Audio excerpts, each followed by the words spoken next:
Hello everyone. Today we are going to discuss this question which was asked in GATE 2018. A processor has 16 integer registers R0, R1 to R15 and 64 floating point registers F0 to F63. It uses a 2-byte instruction format. There are 4 categories of instructions: type 1, type 2, type 3 and type 4. Type 1 category consists of 4 instructions, each with 3 integer register operands. Type 2 category consists of 8 instructions, each with 2 floating point register operands. Type 3 category consists of 14 instructions, each with 1 integer register operand and 1 floating point register operand. Type 4 category consists of n instructions, each with a floating point register operand. The maximum value of n is dash. So this is a numerical answer type question. And to solve this question, we need to understand how types, what are type 1 instruction means the address 0 instructions, address 1 instruction, address 2 instructions and so on, and how are they being interrelated to one another, or how they are created from one another. And the reference to this question can be found in this NPTEL lecture, lecture 7 week 2, computer organization and architecture by Professor Indranil Gupta, Professor Komalika Datto, IIT Kharagpur. So first let us take an example of type 1 instruction.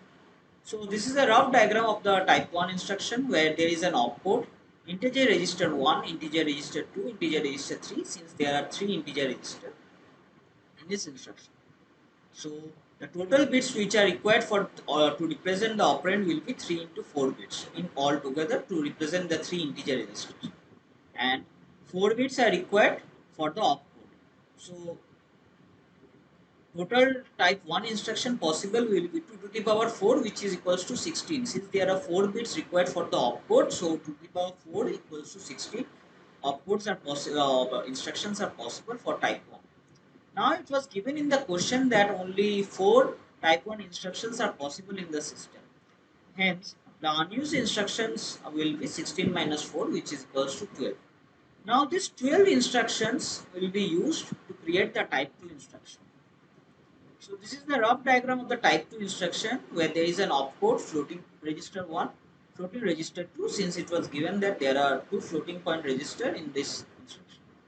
So there will be again 2 into 6 bits required to represent the operand, which is similar in the previous type 1 instruction also. We needed 12 bits to represent the operands, and here also 12 bits are required to represent the operand in type 2 instruction. The opcode will be 4 bits which are required to represent the opcode. So now the 12 unused total type 2 instruction which was given in the question is 8, and the unused instruction from the type 1 instructions, which is equals to 12, will be used to create these 8 instructions of type 2.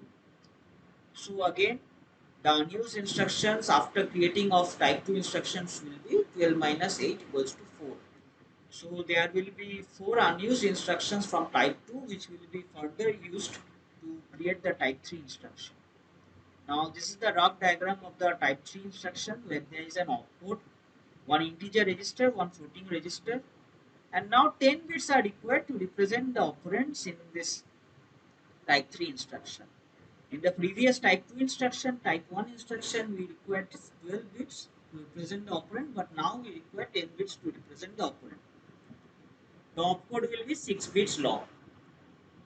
Now it was given that total type 3 instruction possible in the system is 14. So to create the type 3 instruction, what we can do is that we will use the unused instructions from type 2, which is equals to 4, and we will borrow these 2 unused bits from the operand sides, because in type 2 instruction we require 12 bits, but in type 3 instruction we require 10 bits to represent the operand part. So these 2 bits will be unuseful, so we can borrow these 2 bits to create the type 3 instruction. So the total possibility of making a type 3 instruction will be 4 into 2 to the power 2, and also it was given that total type 3 instruction possible in the system is 14. So 4 into 2 to the power 2 instruction, which is equals to 16 instructions are possible in total for the type 3 instructions, and out of which we will take only 14. So which means that there will be two unused instructions again possible from type 3 instructions. So these two unused instruction from after creating type 3 will be used to create the type 4 instruction. So this is the rough diagram of the type 4 instruction where there is an opcode, there is a floating point register. To represent this floating point register, we require 6 bits, again which is less than the other operand bits are less than what was used in type 3 instruction, and the opcode will be 10 bits long. So again we have to borrow bits from the operand part from that to create this type 4 instruction. So total type 4 instruction possible will be two unused instructions possible from the previous type 3 instruction into, after borrowing bits from the operand section, 2 into 2 to the power 4. So 2 to the power 5, which is equals to 32 instructions possible from type 4. So hence the answer to this question is 32. And the one tip to solve this question is that we have to start creation of these instructions one after another, starting with the opcode which has the smallest size, so that we can borrow again bits from the operand section in the following manner, like shown in this type 1, type 1, type 2, type 3 and type 4. So this is a tip for this solving this question. Start with the opcode with the smallest number of bits and then proceed in the ascending order. Thank you.